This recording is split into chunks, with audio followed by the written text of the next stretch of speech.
Temos uma satisfação muito grande, Esther, de lhe receber aqui no nosso campus Sosígenes Costa, da Universidade Federal do Sul da Bahia. E eu queria que você avaliasse um pouco esta sua visita, no sentido desses temas que você está trazendo para a discussão, como você vê o projeto da nossa universidade em relação a essas questões importantes da micropolítica, da interdisciplinaridade. Somos uma universidade que se propõe a ter cursos interdisciplinares. Este tema da formação dos sujeitos na cultura, sujeitos críticos, que fundamenta a nossa formação geral. Como você, de alguma forma, nos avaliaría? Bien, ya desde el vamos, digamos, desde que yo sabía del proyecto, bueno, porque vos me habías comentado, ya me entusiasmaba mucho, porque bueno, por empezar, voy a decir un refrán que si acá no se conoce así, vos decilo por favor en portugués, escoba nueva barre bien, se dice igual acá, escoba nueva barre bien, escoba, ¿no? Si está nueva, barre bien. Entonces ya, que algo sea nuevo ya despierta todas las esperanzas.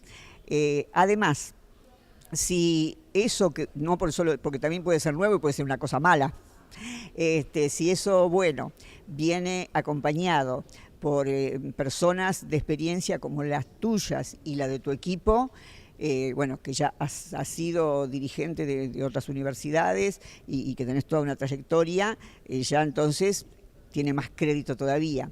Y desde la mirada mía, que es fundamentalmente tratar de hacer más que políticas jerárquicas que bajan ideas desde arriba y el de abajo tiene que obedecerlas sin chistar, la idea de poner un proyecto en marcha, pero no con un guión de hierro, como se diría en Hollywood, esto tiene que ser así y no puede ser de otra manera, sino que bueno, yo doy esta idea, doy este edificio, doy estas posibilidades, incluso institucionales, para avalar lo que se haga, pero estamos abiertos a las opiniones de los demás, a posibles cambios, o sea, no hay un guión de hierro, a posibles cambios, y lo que más me emocionó, y va más allá de lo cognitivo y tiene que ver con lo sensible, con el deseo, es el hecho de la integración de parte de la comunidad en la universidad.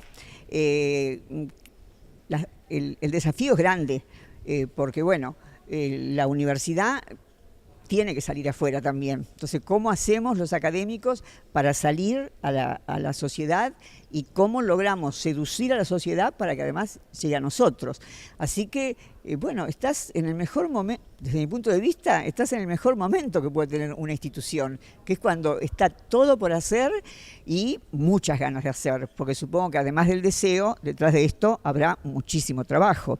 Y otra cosa que no sé mucho, pero bueno, en esta oportunidad, si a vos te parece pertinente, me podés comentar, es cómo se fue formando el grupo de trabajo, o sea, con gente de acá, con gente de otra parte, con qué disciplinas, o sea, esto sería interesante, bueno, perdón, desde mi punto de vista, para poder analizar mejor el fenómeno.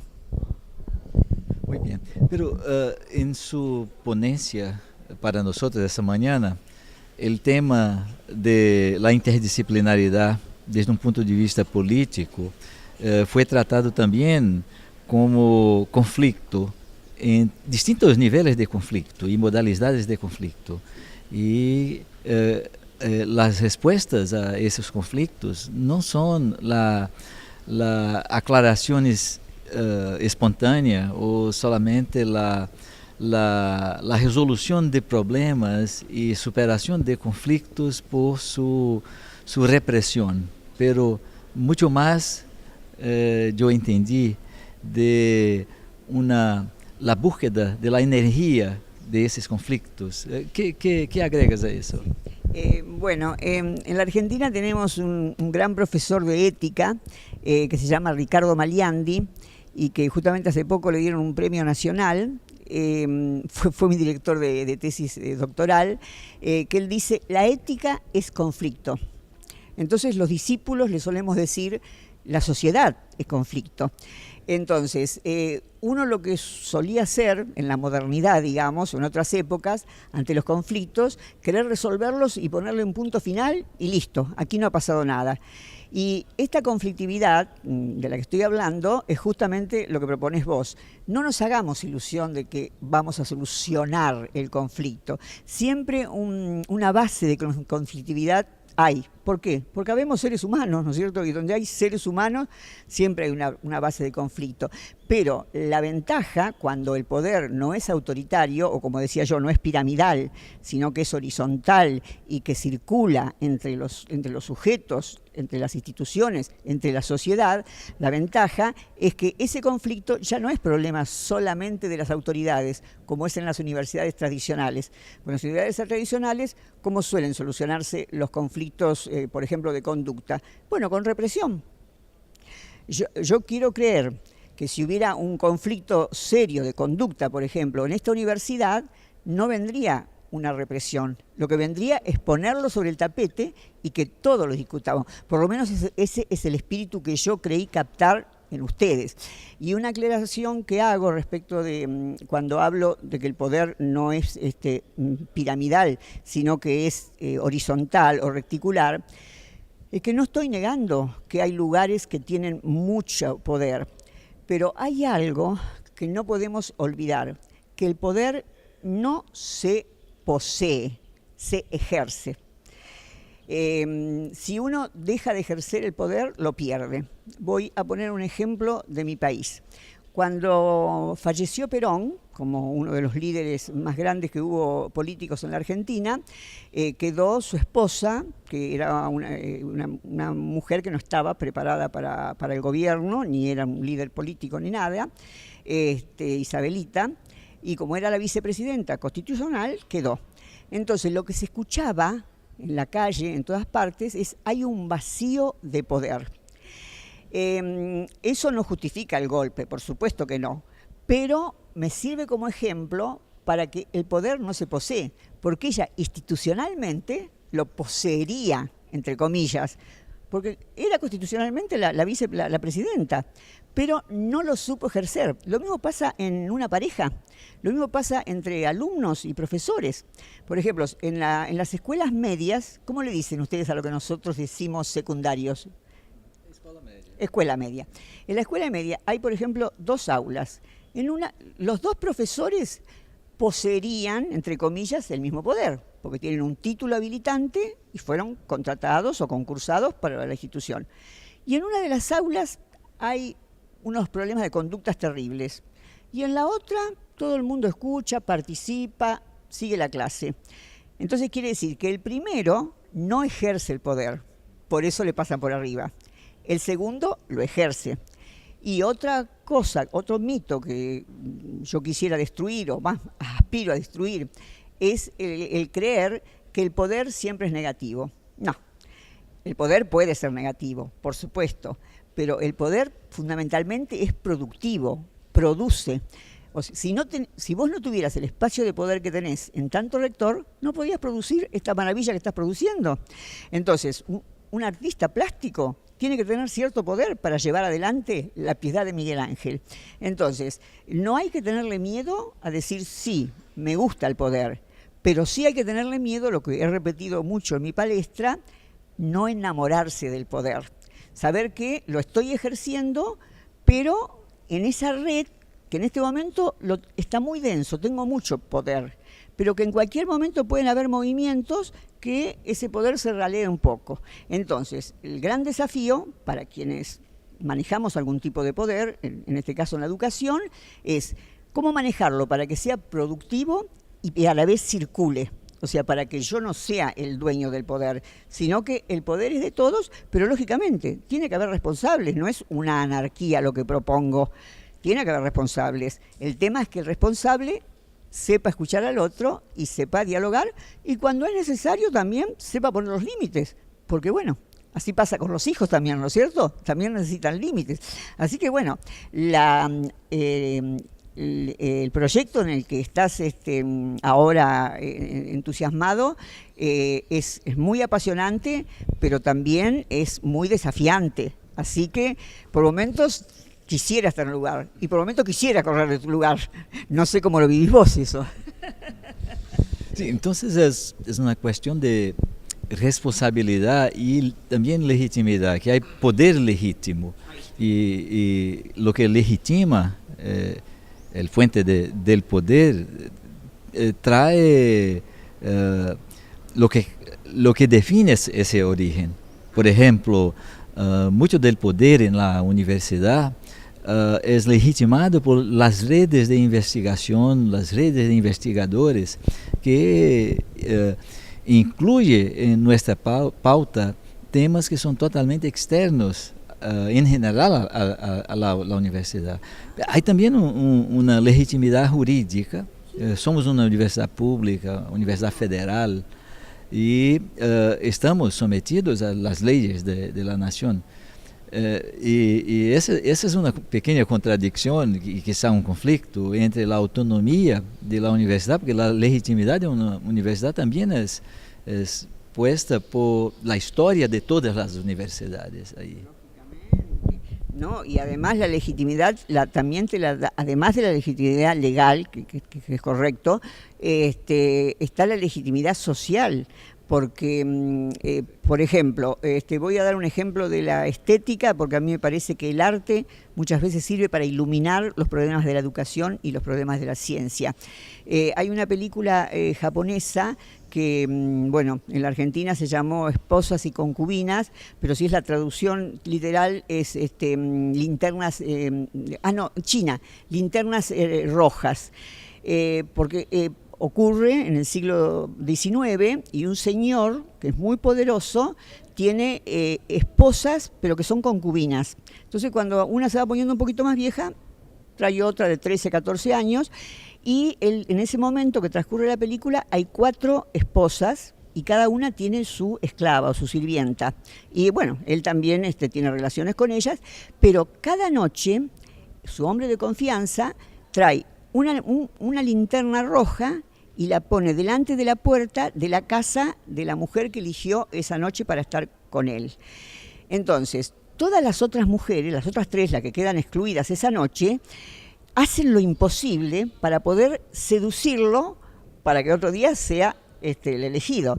Entonces, en el caso de este señor, por un lado, divide para reinar, ¿no es cierto? Porque bueno, hoy elijo a esta, entonces a ustedes 3 no las elegí porque no fueron tan buenas como yo hubiera querido. Pero resulta que en un momento que se castiga muy cruelmente a una de las esclavas o sirvientas, le comunican que está muy enferma, que puede morir. Entonces él, que aparentemente no tenía piedad con nadie, dice que la cuiden, que la lleven al hospital y que le compren todos los remedios que sean necesarios. Que nadie diga que en la casa de este señor murió una mujer por negligencia. Es decir, que él, que era el dueño aparentemente de todo el poder, dependía de la opinión de la sociedad. Porque si él dejaba morir a las mujeres, ningún padre iba a darle a sus hijas, o sea, ningún familiar iba a permitir que las chicas vayan a trabajar ahí. Es decir, que no hay poder, por enorme que sea, que se mantenga si no cede también poder a los otros. Entonces, por eso hablaba yo de atravesamiento y circulación del poder. Vos estás legitimado, obviamente, por las instituciones, pero necesitas también la legitimación de los alumnos y de la sociedad. Y la mejor manera, yo creo, de encontrar esa legitimidad es justamente hacerlos intervenir a ellos, porque si estamos entre todos en un proyecto, entonces ya no criticamos, o nos autocriticamos, que eso es positivo también, pero no desde afuera, porque hay 2 tipos de crítica, la inmanente y la trascendente. La trascendente no sirve para nada, porque estoy criticando desde otra plataforma, desde otro lugar. En cambio, la inmanente es la positiva, porque estoy de acuerdo con vos, pero en esto que dijiste, ¿no habría que revisarlo? Entonces, esta es la legítima, ¿te das cuenta? La inmanente. El que me critica de la vereda de enfrente no me sirve para nada, porque ni lo escucho. El que me critica desde mi misma vereda, sí, porque entonces podemos intercambiar. Entonces, como vos tenés tanta experiencia en universidades, yo creo que esto es un problema, no te voy a decir que lo tengas resuelto, porque mientras que estemos vivos, dije antes que va a haber conflictividad, pero sí tenés muy claro de que de eso se trata, ¿no es cierto? Sí, yo soy la autoridad, yo soy el responsable. El responsable para lo bueno y para lo malo, porque te vas a llevar los laureles por el éxito, pero también los palos por los fracasos, ¿no es cierto? Entonces, ese lugar de la autoridad es intocable, pero que sea intocable no quiere decir que es invulnerable, o sea, puede perderlo, ese poder, y sobre todas las cosas tiene que distribuirlo, que el poder circule, porque la gente cuando nos dan alguna responsabilidad nos sentimos más comprometidos con eso. Por ejemplo, la limpieza en la universidad, la limpieza en las paredes. O sea, ¿cómo se hace? No sé cómo son acá las universidades, pero en la Argentina las universidades públicas en general están todas rotas, en los baños no se puede ni entrar, o sea, todo está mal. El chico no se siente comprometido. Sin embargo, hay algunas en donde se les pregunta a ellos, ¿qué hace usted en su casa, por ejemplo, cuando se saca la ropa? Bueno, sí, yo la tiraría, pero mi mamá me dice que la tengo que poner en el canasto para lavar. Bueno, ¿la universidad no es su casa? Sí. Bueno, entonces, ¿qué haría estar en su casa? O sea, que si vos los hacés, si vos en general, ¿no? Los hacés participar, entonces toman conciencia de que cuanto más las cuidemos, más linda va a estar para todos. No sé si es mucho pedir lo que yo digo, porque yo nunca fui autoridad de una universidad como vos, así que, bueno, quisiera que vos lo dijeras eso. Sí, hay un tema que hablaste, es ese de la legitimidad social, pero ¿qué pasa en una sociedad que es una sociedad muy desigual? Entonces, social, ¿de qué sociedad se habla? Por eso las universidades en general son muy legitimadas en la sociedad por los grupos que dominan la sociedad, porque ese es el instrumento de reproducción de las generaciones futuras en sus posiciones de poder. Y esa no es una fuente de poder democrático, es una fuente de un poder más totalitario.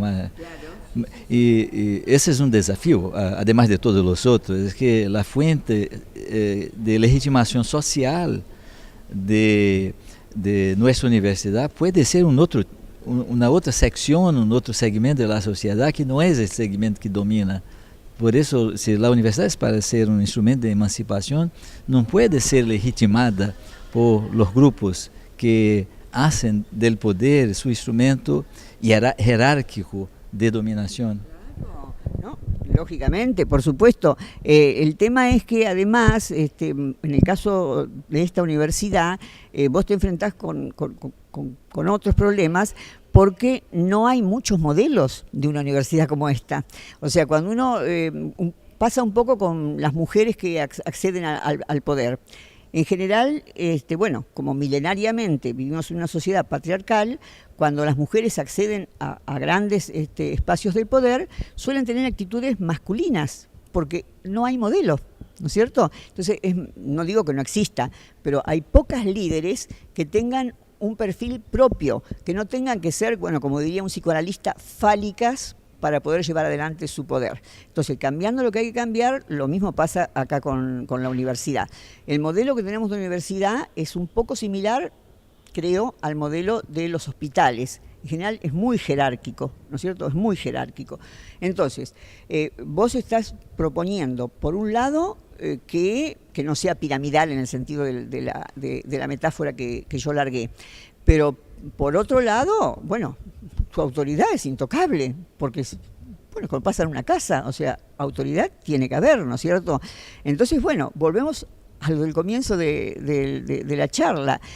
Vivimos en el conflicto, y yo creo que ese vivir en la cresta de la ola es un poco, ahora se me ocurre una metáfora que en realidad es de Deleuze, que en la vida y en el poder tendríamos que pensar no en estratos o en cosas fijas, sino en el surfista, en el que hace surf, se dice también así, ¿cierto? O sea, la realidad es eso, la realidad son olas que, bueno, por momentos están tranquilas, por momentos se ponen muy locas, por momentos vienen para abajo. Entonces, ¿qué hace el surfista? Aprovecha la corriente y va para tratar de... El buen surfista no se hunde, trata de seguir la corriente. Entonces, yo te imagino a vos, con la responsabilidad tremenda que tenés de llevar adelante este proyecto, y te imagino así, ¿no es cierto? Bueno, Hay momentos en que la ola está muy encrespada. Bueno, en ese momento tendrás que ser un poco más duro, hablando con palabras comunes, ¿no es cierto? Porque como dijimos antes, todos necesitamos límites. Y hay momentos en que todos participan, ¿no es cierto? Entonces, bueno, ahí es donde la ola no me perjudica tanto. Y yo creo que esta es una manera de modular el poder. O sea, no un poder así absoluto, sino un poder modulado. O sea, mira, o sea, hasta en el Evangelio, Cristo saca el látigo en un momento y Cristo, nada menos, le pega a los mercaderes. Pues incluso también Platón lo dice.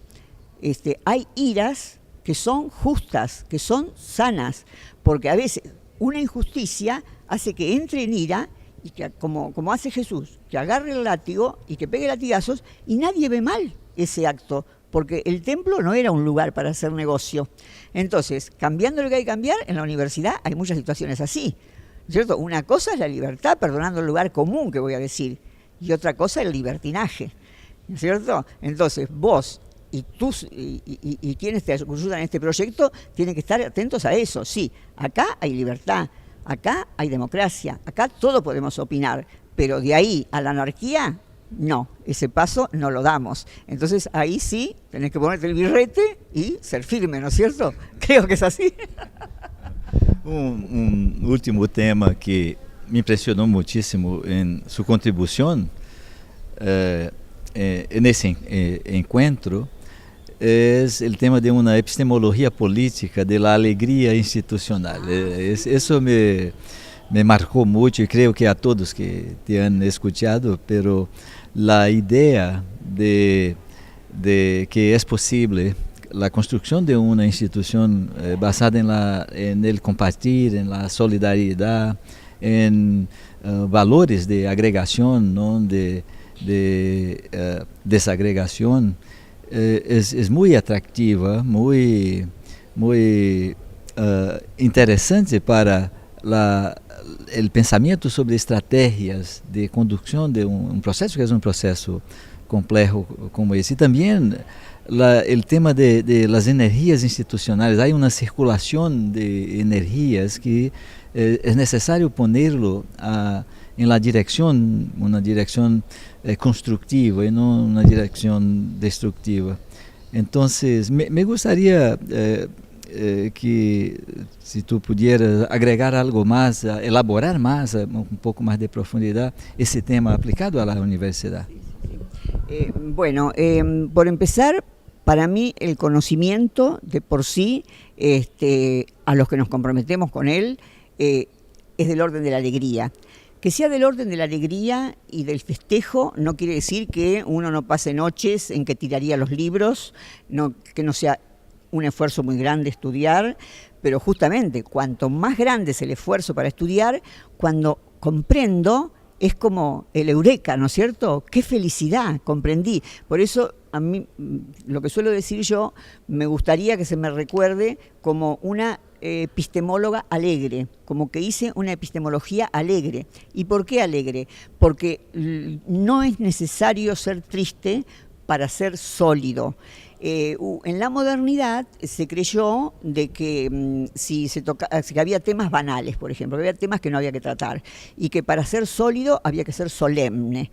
Y yo pienso que no hay temas banales, que cualquier tema puede ser tratado seriamente en tanto y en cuanto se utilicen los métodos como para sostener lo que se lleva adelante. Entonces, hay una etapa de esfuerzo que todos tenemos. Bueno, también la mujer que está dando a luz sufre y hace un esfuerzo, pero después le viene la alegría de esa nueva vida que trajo al mundo. Entonces, yo creo que esta metáfora nos sirve para los profesores y en el caso tuyo, que sos el cuidador, en el buen sentido de la palabra, de los profesores, ¿no es cierto? El cuidador de los profesores. Entonces, respecto del poder, cuando uno ejerce el poder de una manera que todos pueden tener líneas de fuga de su deseo, ese es un poder que produce alegría, no produce tristeza, porque le permite al otro, dentro de ciertas reglas del juego que tenemos que consensuar para convivir, también producir y lograrse a sí mismo. Y yo justamente hoy citaba a Michel Foucault, porque Michel Foucault en un prólogo que hizo para la edición estadounidense de El Antiedipo de Deleuze y Guattari, dice, bueno, este libro, se refiere al Antiedipo de Deleuze y Guattari, es como si fuera las guías para la dirección del espíritu de un santo de hacía muchos miles de años atrás, que había hecho toda una guía para la dirección del espíritu. Entonces dice, bueno, este libro, dice, yo me voy a permitir hacer una guía para la dirección del poder, de cómo se ejerce el poder. Entonces propone cosas como, bueno, la verticalidad del poder, que en algún momento también hay que tomar el poder en el sentido fuerte, porque las cosas se van de la mano, y termina toda esa larga lista diciendo, y sobre todo, no enamorarse del poder. No hace falta ser triste para ser militante, porque cuanto más abominable es la causa que uno está combatiendo, más contentos tenemos que estar de estar combatiéndolas. Entonces, se suele pensar de que un profesor o un político no es serio si se toma la vida con alegría. Y no están reñidos, al contrario. Yo creo que justamente la alegría proviene de haber estado haciendo las cosas, de haber estado en los conflictos y haberlos solucionados, y como creo haber dicho en la conferencia, y no imaginarnos que es de una vez y para siempre. Saber que el conflicto va a volver, como una relación de pareja, como una relación de madre e hijo, como una relación de trabajo. El conflicto va a volver, pero en tanto y en cuanto seamos capaces de solucionándolos, fantástico. Y ojo, cuando hay algo que está enquistado y que no se puede resolver, cirugía mayor. Cirugía mayor. Hay veces que sí. Hay veces que no queda más remedio, ¿no es cierto? O sea, nos pasa con la vida también, ¿no es cierto? Bueno, tenés algún tipo de accidente que corre peligro un miembro, bueno, cirugía mayor, ¿para qué? Pero para reafirmar la vida. Entonces, lo que quisiera de alguna manera que quede flotando ya para el final de esto, es de que lo que se trata es de reafirmar la vida. ¿Y dónde está nuestra vida? En el cuerpo. Lo único que tenemos, el cuerpo. Yo no sé si tenemos alma o no. Porque cuando nos morimos, lo único que veo es un cuerpo que no se mueve más. Así que estoy segura que tenemos cuerpo. Entonces, cuerpo y vida es lo que tenemos. Con esto únicamente podemos ejercer el poder, podemos distribuir el poder. Así que la alegría proviene de la reafirmación de la vida y la reafirmación de los instintos, la reafirmación del deseo. Por supuesto, respetando el deseo del otro, obviamente, desde ya.